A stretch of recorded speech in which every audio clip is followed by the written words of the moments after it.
ကဘာပြက်ခဲ့သည်ရှိတော်ဆိုပြီးတော့ကဘာတလွားမှာကြိုတင်ပြင်ဆင်မှုတွေလုပ်ထားကြပါတယ်လူသားတွေခိုလုံလို့ရမယ်ဘန်ကာကြီးတွေစောက်ထားတယ်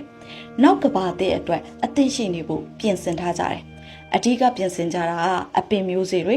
လူနဲ့တရဝါတွေရဲ့ DNA တွေလူသမိုင်းမှတ်တမ်းတွေစတာတွေကိုအဓိကထားပြီးတော့တူလောင်ထိမ့်သိမ်းထားကြပါတယ်အဲ့ဒီမှာနာမည်ကြီးဆုံးက Doomsday Bot နော်ဝေနိုင်ငံ Spitsbergen ကျွန်းပေါ်က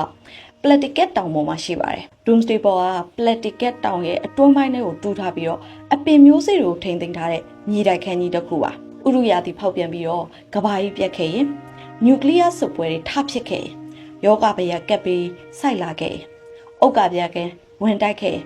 စတဲ့ကဘာပြက်ဖြစ်စဉ်ကြီးတွေဖြစ်ပြီးနောက်ပိုင်းလူသားတွေနလန်ပြန်ထူနိုင်ရေးမှာအသီးအနှံစိုက်ပျိုးရေးကိုချက်ချင်းစတင်နိုင်ဖို့အတွက်ရည်ရွယ်ပြီးဆောက်လုပ်ထားခဲ့တာပါဒီဘန်နာတိုက်ထဲမှာကဘာတလွှားနိုင်ငံပေါင်း100ကျော်စီကနေလက်ခံရရှိထားတဲ့အပင်မျိုးစေ့ပေါင်း4.5 မီလီယံအထိရှိရလို့သိရပါတယ်ဒီဘန်နာတိုက်ကြီးကိုအပြင်းစားပေါက်ကွဲမှုတံကိုခံနိုင်တဲ့တကားကြီးတွေလှုပ်ရှားမှုတိုင်းကိုအာယုံခံနေတဲ့အာယုံခံဆက်တွေ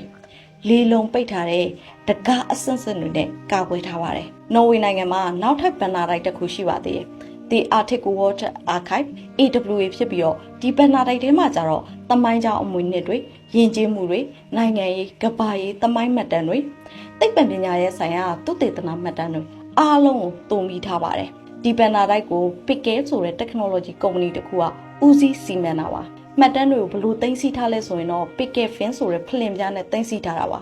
online data storage မဟုတ်ဘဲနဲ့ offline data storage ဖြစ်တဲ့အတွက်တကဘာလုံးပျက်စီးသွားပြီးဒီဘန်နာတိုက်တာကျန်နေခဲ့မယ်ဆိုရင်ကဘာတစ်မှာရှိနေမဲ့လူတွေအနေနဲ့အရင်တော့ရှိခဲ့တဲ့လူရည်ကျင်းမှုတွေနဲ့ဤပညာတွေကိုအလွယ်တကူမှီညမ်းနိုင်မှာပဲဖြစ်ပါတယ်ဒီနှစ်ခုကတော့နော်ဝေနိုင်ငံမှာရှိတဲ့အရေးပါဆုံးလို့ပြောလို့ရတဲ့ဘန်နာတိုက်ကြီးနှစ်ခုပါ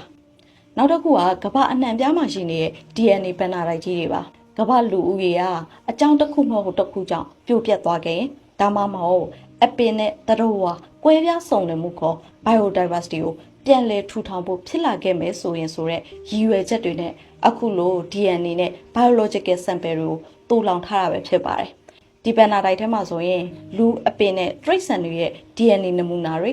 အေးခံထားတဲ့သတိသားလောင်တွေတာဥတွေမျိုးသုံးပြောက်ွယ်လူရှားပါမျိုးစိတ်တွေရဲ့မျိုးရိုးဗီဇတွေစတာတွေကိုတူလောင်ထိမ့်သိမ်းထားပါတယ်အဓိကဘန်နာတိုက်ကြီးတွေကတော့ရုရှားတရုတ်အမေရိကန်နဲ့ UK တို့မှာရှိပါတယ်အခုပြောပြပေးသွားတာတော့ကဘာပြက်ကင်းကြီးရှိလာခဲ့ရင်ဆိုပြီးတော့ကြိုတင်ပြင်ဆင်ထားတဲ့ဘန်နာတိုက်ကြီးတွေအကြောင်းပါနောက်ပိုင်းမှာလည်းဖက်ရှုမိများကိုပြန်လည်မျှဝေပေးသွားပါမယ်ရှင် Hi Story